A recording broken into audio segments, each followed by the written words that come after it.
Bismillahirrahmanirrahim. Alhamdulillah. Pada kesempatan yang berbahagia ini kita masih diberi umur yang panjang, kita masih diberi kesehatan sehingga saya bisa melanjutkan materi, dan mudah-mudahan anandaku juga semua tetap dalam lindungannya ya, dan punya semangat yang tinggi dalam hal menerima materi saya ini dalam hal bahasa Arab, tepatnya pada bab yang kelima ini. Dengan harapan ya Ananda juga tetap optimis ya dalam menerima materi, dan saya menghimbau tetap juga dalam setia dalam melaksanakan protokol kesehatan apabila Ananda akan meninggalkan rumah untuk bepergian terhadap sesuatu tempat. Jadi intinya tetap jaga protokol kesehatan ya anak-anakku sekalian. Sebelumnya atau untuk mengawali materi ini, kita bersama-sama dulu berdoa agar supaya penerimaan materi ini Anda bisa menerimanya dengan baik, Anda bisa memanfaatkan, bisa mudah, bisa lancar menerimanya, sehingga bisa juga untuk kita transferkan dalam kehidupan sehari-hari Anda. Baiklah, kita berdoa dulu. Bismillahirrahmanirrahim. Allahumma zidna ilman warzuqna fahman sahiha. Rabbi syarah li sadri wa yassir li amri wahlul 'uqdatam min lisani yafqahu qawli. Amin ya rabbal alamin. Anak-anakku sekalian, pada pertemuan yang kedua kita telah bahas dua al-hiwar. Dalam hal ini al-hiwarul muzakkari wal muzakkar. Selanjutnya al-hiwaru sani fil muannasi wal muannasi. Nah, al-an sekarang ini kita masuk al-hiwarus salis.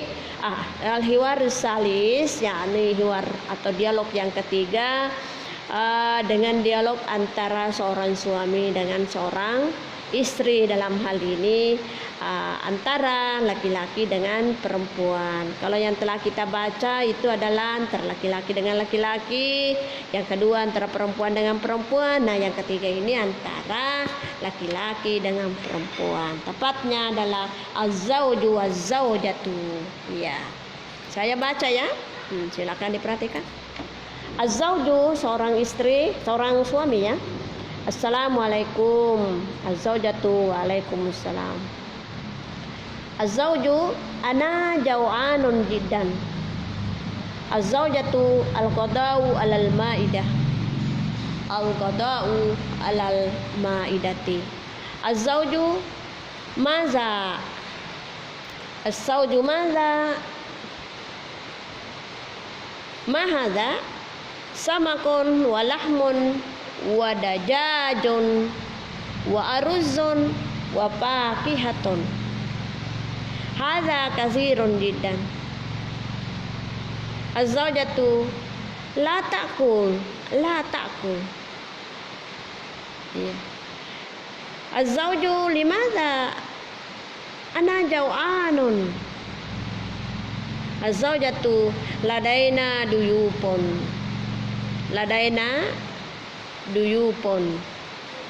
Az-zawju ladaina duyupun man.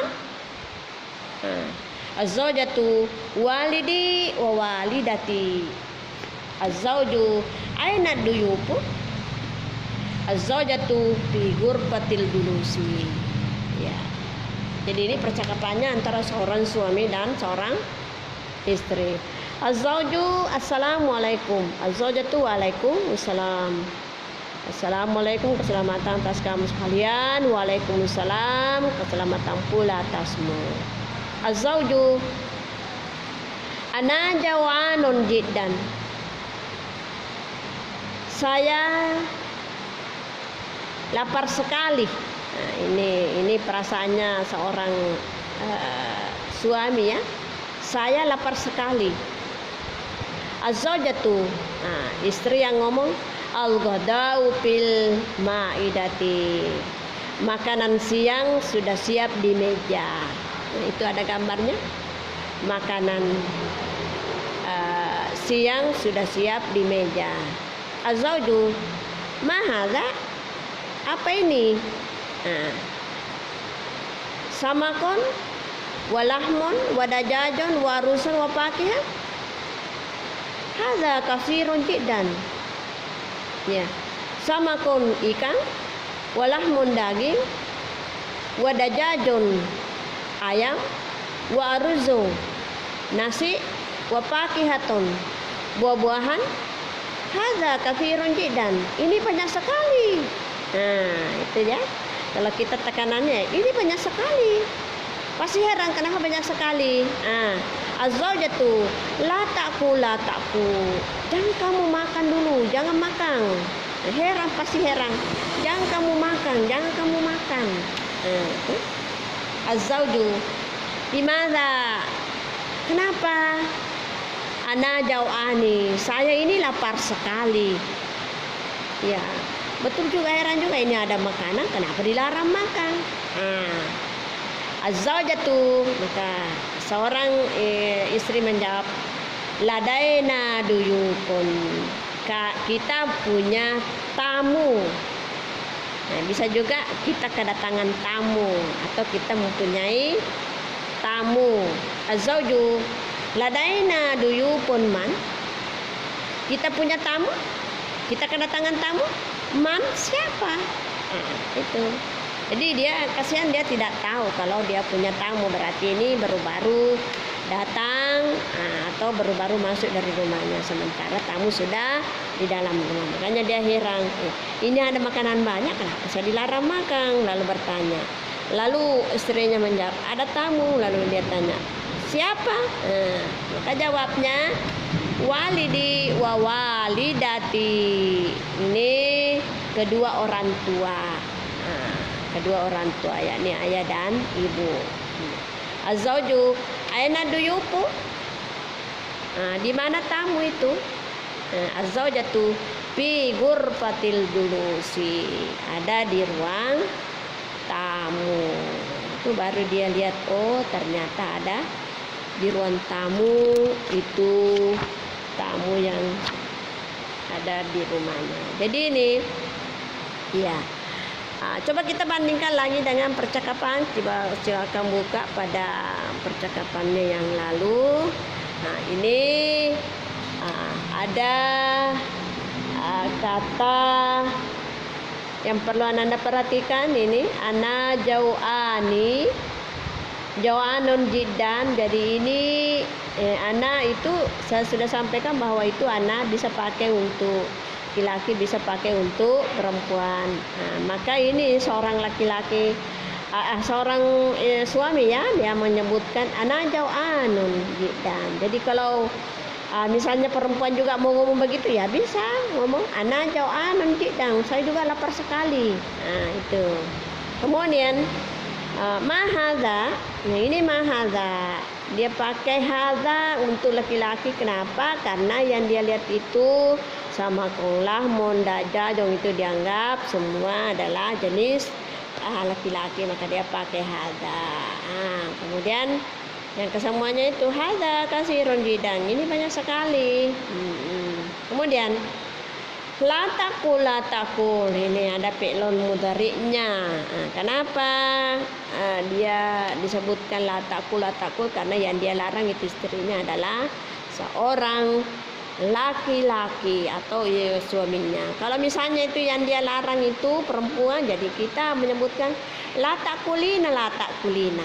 Itu la taqulina karena kebetulan yang dia larang itu adalah untuk suaminya, di mana suaminya adalah laki-laki. Jadi cukup dia mengatakan la taqulu. Kalau yang perempuan pasti dia ngomong la taqulina, seperti pada pertama atau hiwar yang kedua. Kemudian limadza ana, ini masih bisa ya, karena ana itu bisa laki bisa perempuan. Ladaina, wadaina, ini sama juga ladaina, kami bisa laki bisa perempuan. Jadi ini hanya percakapan biasa saja yang dipakai di sini antara laki-laki dengan perempuan. Ya. Selanjutnya Nanda, jadi itu ya, ada sudah 3 percakapan yang Nanda bisa praktekkan di situ. Mau Nanda pakai yang laki-laki dengan laki-laki, mau yang pakai perempuan dengan perempuan, bisa pakai yang campur laki dengan perempuan. Silakan Nanda mengcopy itu atau memperhatikan pemakaian yang ada. Nah, sekarang kita lihat mufradat yang terkait dengan yang telah kita baca dari 3 percakapan. Coba lihat ini, ada gambar pertama lahmun. Apa tadi artinya lahmun? Adalah daging. Ada jajon. Ini apalagi tadi artinya? Adalah ayam. Ini adalah samakon. Ini ada kelihatan kepalanya, berarti ikan. Aruzu, ini ada kelihatan biji-biji kecil, berarti itu adalah nasi. Salataton, ini ada buah-buahan berwarna-warna, ini adalah salad buah, karena buah-buah. Berikut pakihaton, ini adalah buah-buahan, itu ada beberapa macam buah-buah yang di situ, ada jeruk, ada anggur, banyak macam. Nah, kemudian miatukilen, ini ada timbangan ya, biasa kita lihat. Ada ini angka 1 baru titik 2, berarti itu 100 kilo. Tadi siapa yang punya 100 kilo? Nah, itu ada, yang ini ada. Kemudian saya, ini ada minuman di gelas yang berwarna-warna, berarti teh. Kahwa, ini ada di secangkir, kelihatannya hitam, berarti itu kopi. Kalau tadi yang disebutkan itu adalah kopi yang memakai susu, tapi ini tidak ya, karena hanya menyebutkan kahwa. Kalau mau dipakai susu berarti kahwatul jalalib, ya, ini pakai susu ya. Kemudian maun, ada segelas air putih, itu maun. Tamaron adalah kurma, itu ada di keranjang-keranjang itu. Kemudian halibon itu ada di gelas itu, ada 3 gelas itu yang putih, kelihatan di dalamnya, berarti itu adalah susu. Kemudian ta'amun, ada beberapa piring yang berisi makanan-makanan, jadi itu disebut ta'amun, makanan-makanan. Syarabun, minuman, itu ada minuman, barangkali ini adalah minuman jeruk ya, karena agak orange. Kemudian duyupon ini adalah tamu, ada tamu laki, tamu perempuan, seperti tadi pada hiwar yang ketiga. Kemudian maidaton, ini ada kue di meja ya, ada kue, ada buah-buahan di meja, maidaton. Kemudian jau'anon, karena kelaparannya, karena dia merasa kelaparan, maka dia kita heran-heran melihat makanan yang ada di meja itu sudah siap. Apa ini dia pertanyakan. Kemudian wajabatu adalah makanannya ya, makanan minuman dan tambah dengan roti. Al-futur, makanan sarapan. Kemudian al-qada, makanan siang. Al-asha, makan malam. Yakulu, ini yakulu dia memakai fi'il mudhari ya, karena itu yang kelihatan itu yang memakai adalah laki-laki. Sama dengan yashrabu, minum ada di gelas itu, kelihatan gelas. Lalu dia memakai fi'il mudhari yang pakai ya di awalnya, berarti itu yang bertindak di situ adalah laki-laki. Sama dengan ini yatlubu, yang meminta apa? Makanan, minuman dan sebagainya. Itu masih tetap dia pakai huruf ya pada fi'il mudhari di awalnya itu, karena memang yang kelihatan di situ adalah laki-laki. Waznon adalah timbangan. Ada tadi 2 orang, timbangannya berat, ada timbangannya ringan. Yang berat itu ya yang suka makan banyak ya, dengan yang makanannya yang mewah-mewah. Kemudian yang ringan ya sedikit makannya juga, agak sedikit dia makan. Kemudian kadhiron, banyak, karena ada beberapa di meja maka dia sebutkan kadhiron. Qalilon, ini hanya berapa bagian saja dibanding kalau tadi ini yang kadhiron berapa macam. Coba kita lihat, hitung. Berarti sudah tepat kita pakai kata sifat kadhiron. Kemudian karena sedikit ini kita pakai kata kalilon. Kadhiron banyak, kalilon sedikit. Nahipun, ini nahipun ringan karena memang agak kurus kelihatannya. Ini saminon berat, karena kelihatannya memang juga gemuk. Ini agak gemuk. Jadi inilah kosakata yang Ananda bisa praktekkan. Ada 3 tadi al-hiwar yang kita sudah praktekkan pada pertemuan pertama, ada 2. Kemudian pada pertemuan yang kedua ini hanya 1. Jadi Ananda bisa bisa ganti-ganti itu, atau bisa Ananda kembangkan percakapan itu melalui mufradat yang ada, karena ini sudah ada beberapa mufradat baik dalam hal makanan maupun dalam hal minuman. Karena kita kembali melihat topik yang ada itu dalam hal at-ta'amu wasyarbu, yakni makanan dan minuman. Jadi silakan Ananda praktek-praktekan baca qiraat, baca hiwar-hiwar itu, lalu Ananda roba-roba, ganti-ganti mufradat yang ada sesuai dengan kosakata-kosakata yang ada. Atau bisa Ananda juga kembangkan dalam hal kamus, ada beberapa banyak kosakata yang bisa Ananda pergunakan. Yang penting Ananda punya kemauan yang tinggi, punya niat yang baik dan ikhlas dalam hal mempraktekkan materi-materi yang telah kita terima. Saya kira inilah yang menjadi pembahasan pada pertemuan ini yang agak singkat ini. Saya akhiri dengan ucapan wabillahi taufiq wasadah. Wassalamualaikum warahmatullahi wabarakatuh.